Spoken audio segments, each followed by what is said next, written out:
तीन तिगाड़ा काम बिगाड़ा। तीन बहुओं के रवैये से सासू माँ बहुत परेशान थी। दरअसल बात ये थी कि तीनों बहुओं में किसी बात को लेकर अनबन हो गई थी। तब से ही तीनों एक दूसरे से मुंह फुलाए रहती थी। ना कोई सीधे मुंह किसी से बात करती, ना किसी का कहना मानती। पड़ोसी भी इस बात को जानते थे और जाने कैसे कैसे बातें भी करते। इसीलिए सासू माँ ने तीनों बहुओं को तुरंत अपने कमरे में बुलाया।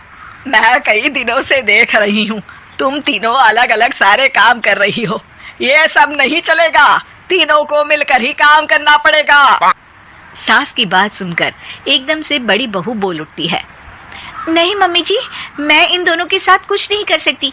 मैं इस घर की बड़ी बहू हूँ, फिर भी ये मेरा कहना बिल्कुल भी नहीं मानती। अरे जेठानी जी, जानबूझकर मुझे डबल काम करवाती है आप, और छोटी मुझसे टेढ़े मुंह ही बात करती है। इन दोनों के बीच हमेशा सैंडविच बन जाती है मेरी, और मैं हमेशा आलू की तरह बीच में मसली जाती हूँ।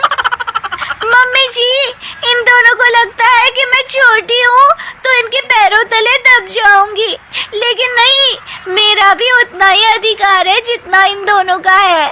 बड़ी आई दोनों मेरी चुगली करने के लिए, मुझे क्या कम समझ रखा है। तीनों बहू एक दूसरे से बहस करने लगती है और सास दोबारा ये देखकर टेंशन में आ जाती है और सबसे कहती है, चुप हो जाओ, अब से तुम तीनों सारे काम एक साथ करोगी। आंख बंद करके एक दूसरे की बात सुनोगी। तुम तीनों इस बात को गांठ बांध लो, वरना अगली छुट्टियों में तुम्हारा अपना मायके जाना कैंसिल। सास की बातें सुनकर डर के मारे तीनों हामी भर देती हैं। जी मम्मी जी, मैं समझ गई। हाँ मम्मी जी, जैसा आप कहें।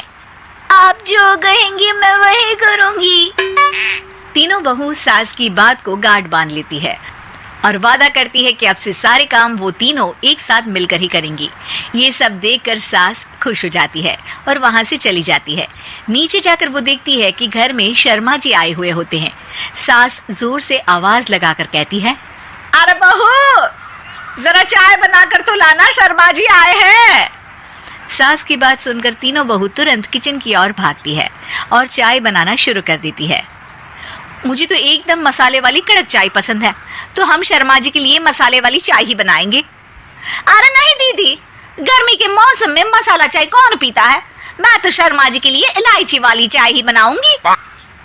ये कैसी बात कर रही हैं आप दोनों? मेरी मम्मी ने सिखाया है कि मेहमान को ज्यादा दूध और शक्कर वाली चाय देनी चाहिए, वरना वो घर वालों को कंजूस समझते हैं।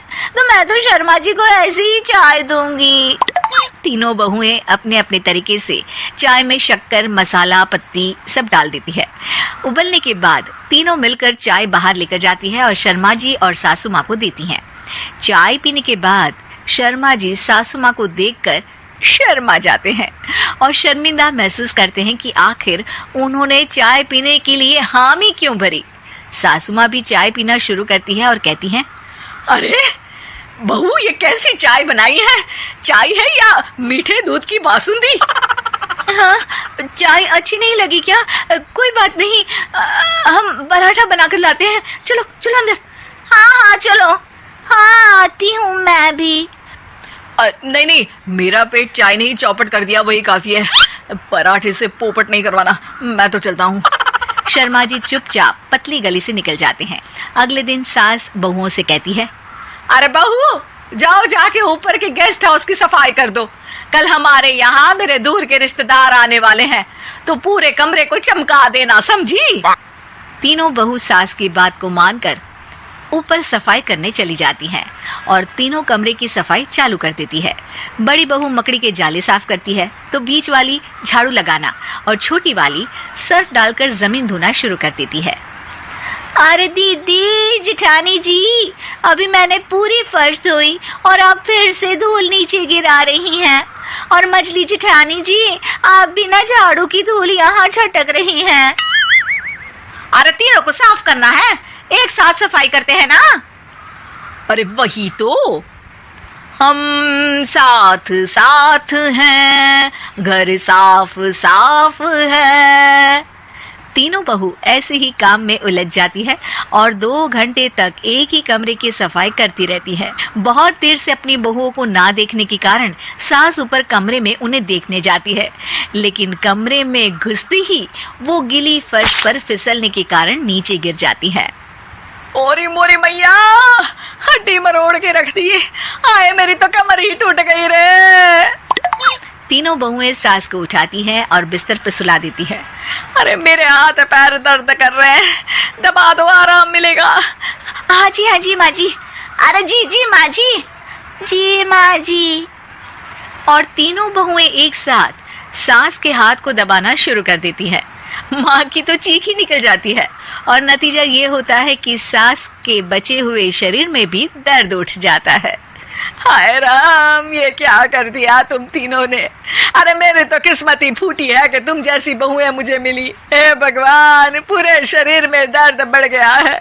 अब तो पता नहीं कि चल भी पाऊंगी या नहीं। माफ करो, मुझे गलती हो गई मुझसे कि तुम तीनों को एक साथ काम करने के लिए बोला। सोचा था तीनों मिलके अच्छे से काम करेगी, लेकिन बड़े बुजुर्ग सही कहते थे कि 3 तिगाड़ा काम बिगाड़ा। तुम लोगों ने ये बात ना आज साबित करके दिखा दी। तुम तीनों को तो समझाना यानी मानो भैंस के आगे बीन बजाना है। तुम्हें अकेले अकेले काम करना है ना, तो अब से तुम अकेले ही अपना अपना काम करो। तीनों बहुएं वहां से जाने लगती है। अरे कहाँ जा रही हो? आप ही ने तो कहा कि अपना अपना काम करो, तो मुझे मुल्तानी मिट्टी लगानी है। अरे मुझे भी तो नेल पॉलिश लगानी है। मुझे ना मेहंदी लगानी है। सास अपना सर पीट लेती है और कहती है, अरे मुझे भी लगाना है कुछ। क्या माँ जी? क्या माँ जी? क्या माँ जी? तुम्हारे घर वालों को फोन तुम्हारी हर